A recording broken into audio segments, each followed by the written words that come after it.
আমি দুইজনকে আৰাধনা কৰোঁ ইয়াতে গজাই মনাই। এতিয়া আমাৰ উপৰি পুৰুষসকলে যিমতে আমাক দেখুৱাই গৈছে সেইমতে আমি পালন কৰোঁ। গজাই মনাই দুইজনকে আমি কৰোঁ। আমাৰ থান আচলতে শদিয়াৰ পৰা আমি ইয়ালৈ আমি অনা হৈছে। জেঠ মাহত কৰা হয়। বহাগৰ কামখিনি আজৰি হৈ আমাৰ উপৰি পুৰুষসকলৰ এই পৰম্পৰা যিটো বজাই ৰখা হৈছে আৰু তেখেতসকল আমাৰ উপৰি পুৰুষৰ গুৰু বুলি কোৱা হয়।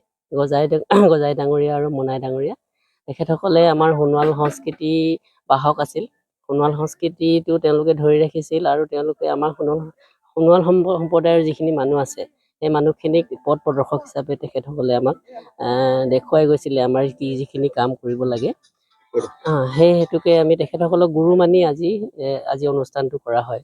ইয়াতে এটি আমলীয়া হাঁহ তেখেতৰ নামত দিয়া হয় আৰু ইয়াতে গোটেই গাঁৱৰ যিমানখিনি ঘৰ আছে প্ৰত্যেক ঘৰৰ মানুহৰ উপস্থিতি এজন এজনকৈ ইয়াতে উপস্থিত থাকে। আমি ভোজ ভাত কৰোঁ আৰু গজাই ডাঙৰীয়া মনাই ডাঙৰীয়াৰ নিমিত্তে আৰম্ভ কৰাৰ পাছত তেখেতসকলক অৰ্পণ কৰাৰ পাছতহে আমাৰ ভকতসকলে ৰাইজে গ্ৰহণ কৰে। তেখেতসকলক দিবৰ কাৰণে আগলি পাত এযোৰ লাগে। তাৰ লগতে আমি আমাৰ যিটো মদ বৰা চাউলৰে বনোৱা যিখিনি মদো অৰ্পণ কৰা হয় আৰু দিওঁতে আমি এটা নিৰ্দিষ্ট প্ৰক্ৰিয়াৰে বনোৱা কলপাতেৰে বনোৱা এটি বিশেষ পাত্ৰ আমি নিজে সাজি লওঁ। সেই পাত্ৰতহে আমি মদ আৰু আগলি পাতত ভাত, তাৰ পাছত গুৱা পাণ দিয়া হয়। ধৰিত্ৰী মাতৃক আমি বসুমতী হিচাপে ধৰি লওঁ। প্ৰথমে বসুমতীক দিয়ে, তাৰ পাছত আগলি পাতত গজাই মনাইক দিয়া হয়। কৃষিৰ ওপৰত নিৰ্ভৰ কৰা এটি জনগোষ্ঠী। আমি কৃষি আৰু আমাৰ যিখিনি কৃষিৰ লগত জড়িত আমাৰ যিখিনি কাম সেই কামখিনি সুকলমে হ'ব লাগে। আমাৰ কোনো বাধা বিঘিনি আহিব নালাগে। যেনে ধৰি লওক অতীতত কৃষি কৰ্ম কৰিবলৈ যাওঁতে বিভিন্ন ধৰণৰ বনৰীয়া জীৱ জন্তু যেনেকৈ হাতী মহ বান্দৰ ইত্যাদিও অপকাৰ কৰিছিলে।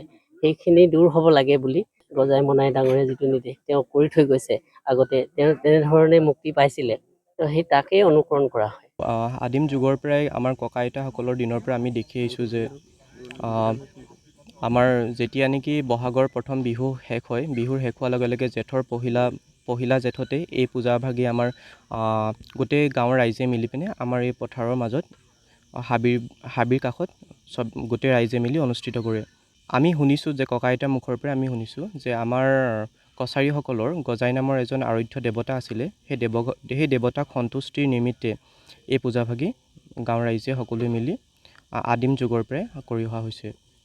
প্ৰথমতে ইয়াত আমাৰ যিটো থান আছে আপোনালোকে অলপ আগতে প্ৰত্যক্ষ কৰিলে। থানটোত প্ৰথমতে গজাই দেৱতাক তেখেতে বিশেষ ধৰণে হাতেৰে বনাই কলপাতেৰে বনোৱা পাত্ৰ লৈ তেখেতক আৰাধনা কৰা হয় আৰু তেখেতক গজাই সন্তুষ্টিৰ নিমিত্তে দিয়া হয়।